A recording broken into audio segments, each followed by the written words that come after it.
नमस्कार, आप सभी का स्वागत डीडी न्यूज़ पर। आप देख रहे हैं संसद समाचार, जिसमें आपको बताएंगे क्या कुछ खास रहा आज संसद में। सबसे पहले बात करते हैं लोकसभा की। बिहार में जारी मतदाता सूची के विशेष गहन पुनरीक्षण मुद्दे पर विपक्षी दलों के सदस्यों की नारेबाजी के कारण पिछले कई दिनों की तरह बुधवार को भी लोकसभा में गतिरोध बरकरार रहा। प्रश्नकाल और शून्यकाल हंगामे की भेंट चढ़ गए। हालांकि विपक्ष की नारेबाजी के बीच ही सदन ने वाणिज्यिक जलपोतों के स्वामित्व की पात्रता मानदंडों का विस्तार करने और समुद्री दुर्घटनाओं की जांच व पूछताछ का प्रावधान करने वाले वाणिज्य पोत परिवहन विधेयक 2024 को ध्वनिमत से मंजूरी दी। इससे पहले विपक्ष के कुछ सदस्यों के संशोधनों को भी सदन ने खारिज कर दिया। विपक्ष के हंगामे के कारण सदन की कार्यवाही पहले सुबह 11:03 पर दोपहर 12 बजे तक के लिए स्थगित करनी पड़ी और फिर 12:05 पर दोपहर 2 बजे तक तथा दोपहर 2:25 पर गुरुवार सुबह 11 बजे तक के लिए स्थगित कर दी गई। कांग्रेस और उसके कई सहयोगी दलों के सदस्यों ने एसआईआर पर चर्चा की मांग करते हुए पिछले कुछ दिनों की तरह आज भी नारेबाजी की। विपक्ष के हंगामे के बीच संसदीय कार्य मंत्री किरेन रिजिजू ने सदन में कहा कि एसआईआर का मुद्दा उच्चतम न्यायालय में विचाराधीन है और लोकसभा के नियमों और परंपराओं के तहत इस मुद्दे पर सदन में चर्चा नहीं हो सकती। लोकसभा की कार्रवाई बुधवार सुबह आरंभ होने पर लोकसभा अध्यक्ष ओम बिरला ने जापान के हिरोशिमा और नागासाकी में परमाणु बम गिराए जाने के 80 साल पूरा होने का उल्लेख किया तथा विनाशकारी हथियारों से मुक्त विश्व को लेकर भारत की प्रतिबद्धता दोहराई। इसके बाद सदस्यों ने कुछ क्षण मौन रखकर 80 वर्ष पूर्व की इस त्रासदी के पीड़ितों को श्रद्धांजलि दी। ओम बिरला ने जैसे ही प्रश्नकाल शुरू कराया, विपक्षी दलों के सदस्य अपने स्थान पर खड़े हो गए और सवाल करने लगे कि प्रधानमंत्री कहाँ हैं। उल्लेखनीय है कि बुधवार को लोकसभा में प्रधानमंत्री से संबंधित विभागों के प्रश्न सूचीबद्ध होते हैं।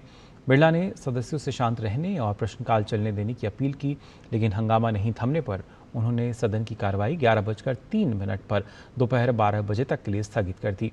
बैठक 12 बजे पुनः शुरू हुई तो पीठासीन सभापति दिलीप सेकिया ने आवश्यक कागजात प्रस्तुत कराए। इसी दौरान विपक्ष के सदस्य एसआईआर के मुद्दे पर नारेबाजी करने लगे। शोर शराबे के बीच ही वित्त मंत्री निर्मला सीतारमण ने वर्ष 2025-26 के लिए मणिपुर राज्य की अनुमानित प्राप्तियों और व्यय का विवरण प्रस्तुत किया। इसके बाद पीठासीन सभापति सेकिया ने आसन के समीप नारे लगा रहे विपक्षी सांसदों से अपने स्थान पर जाकर बैठने और कार्यवाही चलने देने की अपील करते हुए कहा कि सदन में बैनर और पोस्टर लेकर आना ठीक नहीं है। आप सदन में अपना विषय रखिए, लेकिन कार्यवाही बाधित करना उचित नहीं। आपके व्यवहार से देश दुखी है। हंगामा नहीं थमने पर सेकिया ने दोपहर 12:05 पर कार्रवाई को 2 बजे तक के लिए स्थगित कर दिया। सदन की कार्रवाई 2 बार के स्थगन के बाद 2 बजे शुरू हुई तो संसदीय कार्य मंत्री रिजिजू ने कहा कि सरकार सदन में किसी भी विषय पर चर्चा के लिए तैयार रही है, लेकिन विपक्ष एसआईआर का मुद्दा उठा रहा है। वह उच्चतम न्यायालय में विचाराधीन और सदन की कार्य प्रक्रियाओं के नियम और परंपराओं के तहत यहाँ इस मुद्दे पर चर्चा नहीं हो सकती। इस दौरान विपक्ष के सदस्य आसन के पास आकर एसआईआर के मुद्दे पर नारेबाजी कर रहे थे। शोर शराबे के बीच ही पीठासीन सभापति संध्या राय ने पतन पोत परिवहन और जलमार्ग मंत्री सर्बानंद सोनोवाल को वाणिज्यिक पोत परिवहन विधेयक 2024 को चर्चा के लिए पेश करने को कहा। विधेयक पर संक्षिप्त चर्चा के बाद सदन ने विपक्षी सदस्यों के हंगामे के बीच ही ध्वनिमत से इसे पारित कर दिया। इसके बाद पीठासीन सभापति ने कार्यवाही गुरुवार सुबह 11 बजे तक के लिए स्थगित कर दी। इससे पहले संसदीय कार्य मंत्री ने कहा कि बिहार में मतदाता सूचियों के विशेष गहन पुनरीक्षण का मुद्दा उच्चतम न्यायालय में विचाराधीन है और लोकसभा के कार्य संचालन और प्रक्रियाओं के नियमों एवं परिपाटी के तहत इस मुद्दे पर सदन में चर्चा नहीं हो सकती। रिजिजू ने एसआईआर के मुद्दे पर लोकसभा में कांग्रेस समेत विपक्षी दलों के सदस्यों के शोर शराबे के बीच कहा कि सरकार किसी भी मुद्दे पर सदन में चर्चा करने के लिए तैयार है और समय समय पर यह आश्वासन भी देती रही है, लेकिन संसद में किसी भी विषय पर चर्चा संवैधानिक प्रावधानों के अनुरूप होनी चाहिए और सदन के कार्य संचालन और प्रक्रिया के नियमों के तहत होनी चाहिए। उन्होंने विपक्ष पर पहले दिन से एसआईआर मुद्दे पर संसद की कार्रवाई को बाधित करने का आरोप लगाते हुए कहा कि हम सब जानते हैं कि एसआईआर का मामला उच्चतम न्यायालय में विचाराधीन है। सदन के कार्य संचालन और प्रक्रियाओं के नियम 186(8) के तहत सदन में उसी मुद्दे पर चर्चा की जा सकती है जो किसी अदालत में विचाराधीन विषय से जुड़ा ना हो। रिजिजू ने सदन के कामकाज के नियम 352 का उल्लेख करते हुए कहा कि सदन के किसी सदस्य को यहाँ ऐसे विषय का उल्लेख करने का अधिकार नहीं है जिस पर अदालत में निर्णय लंबित है। मंत्री ने कहा कि विपक्ष जो विषय उठाने का प्रयास कर रहा है वह स्पष्ट रूप से अदालत में विचाराधीन है, इसलिए सदन में चर्चा नहीं हो सकती। उन्होंने कहा कि एसआईआर का मुद्दा भारत निर्वाचन आयोग के कर्तव्य और जिम्मेदारियों से जुड़ा है, जो एक स्वायत्त निकाय है। उन्होंने कहा कि इस सदन में पहले भी यह तय हो चुका है कि निर्वाचन आयोग के कार्यक्षेत्र से जुड़े मुद्दों को यहाँ नहीं लाया जा सकता।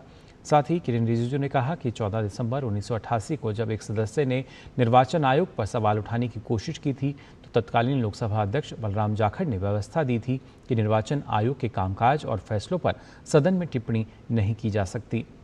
रिजिजू ने कहा कि तत्कालीन अध्यक्ष जाखड़ ने कहा था कि मैं नियम नहीं तोड़ सकता।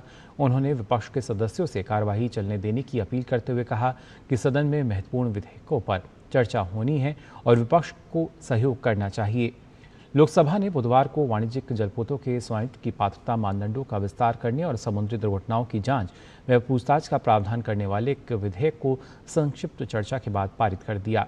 लोकसभा ने बिहार में मतदाता सूची के विषय पर गहन पुनरीक्षण के मुद्दे पर विपक्षी दलों के सदस्यों के शोर शराबे के बीच ही वाणिज्यिक पोत परिवहन विधेयक 2024 को ध्वनिमत से मंजूरी प्रदान की। इससे पहले विपक्ष के कुछ सदस्यों के संशोधनों को भी सदन ने खारिज कर दिया।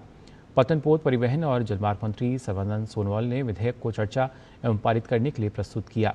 विधेयक पर हुई संक्षिप्त चर्चा में भारतीय जनता पार्टी के कैप्टन ब्रजेश चौटा और मुकेश दलाल ने भाग लिया।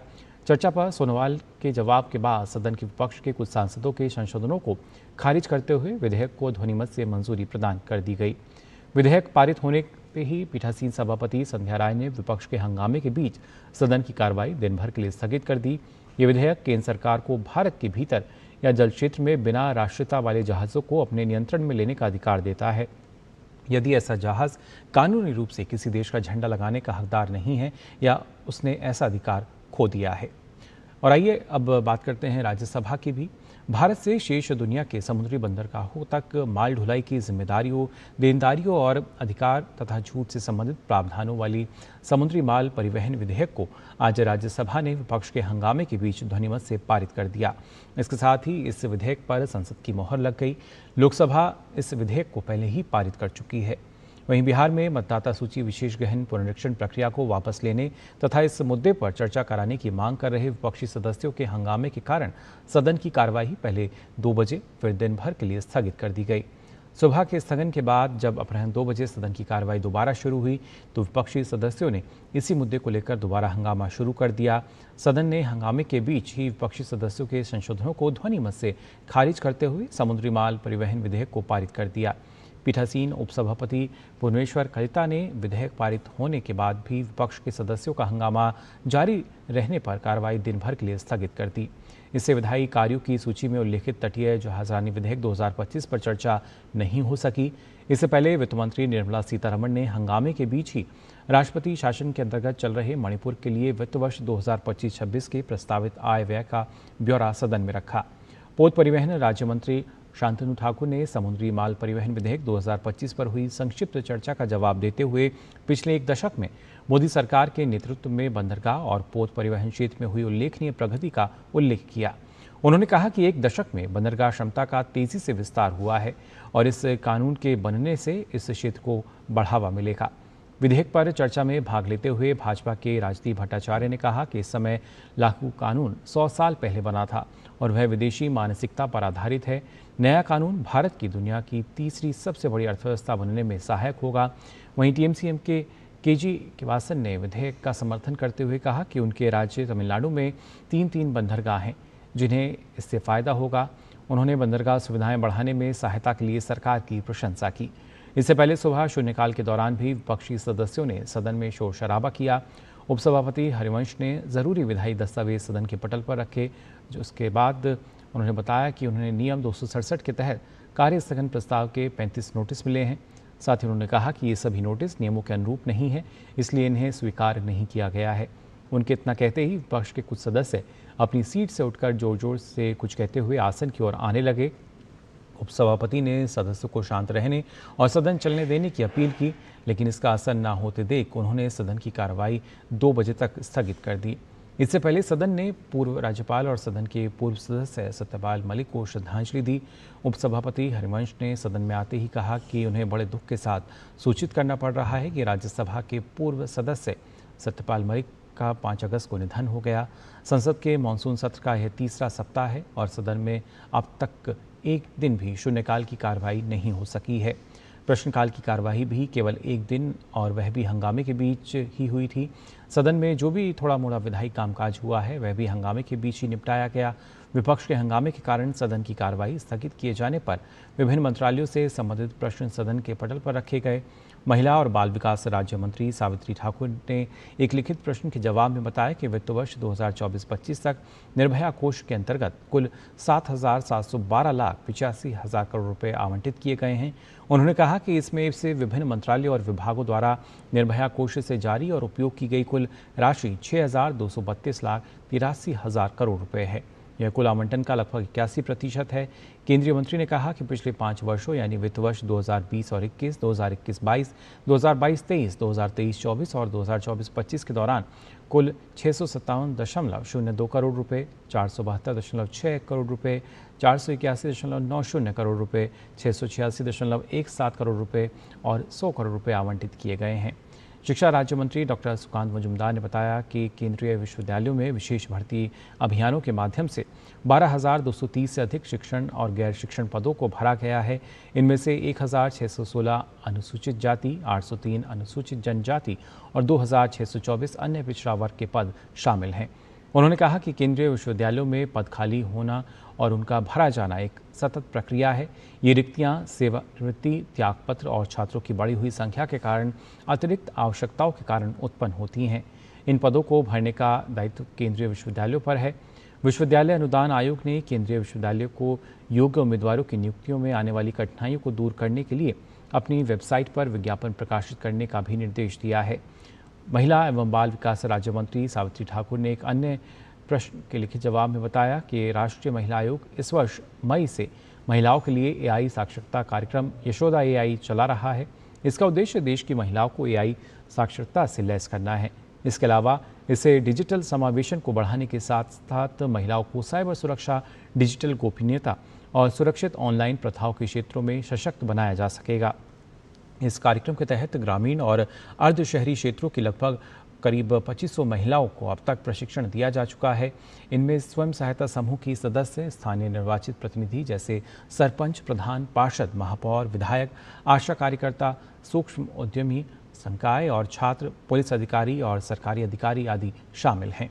महिला एवं बाल विकास राज्य मंत्री ठाकुर ने एक अन्य प्रश्न के जवाब में कहा कि महिला एवं बाल विकास मंत्रालय को केंद्रीकृत लोक शिकायत निवारण एवं निगरानी प्रणाली पोर्टल के माध्यम से पिछले 2 वर्षों के दौरान 1 अगस्त 2023 से 31 जुलाई 2025 तक 15,761 लोक शिकायतें मिली, जिनमें से 15,782 लोक शिकायतों का निपटारा किया गया।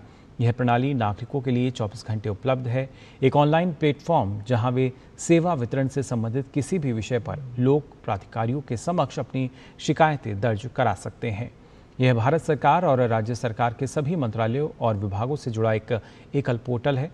सहकारिता मंत्री अमित शाह ने एक लिखित जवाब में बताया कि राष्ट्रीय सहकारी डेटाबेस के अनुसार देश भर में कुल 8,37,000 सहकारी समितियां हैं। इनमें से देश भर में 6,45,000 सक्रिय रूप से काम कर रही हैं। इन समितियों में 31 करोड़ से अधिक सदस्य हैं। और फिलहाल आज के लिए संसद समाचार में बस इतना ही, लेकिन देश और दुनिया की तमाम खबरों के लिए आप देखते रहिए डीडी न्यूज़।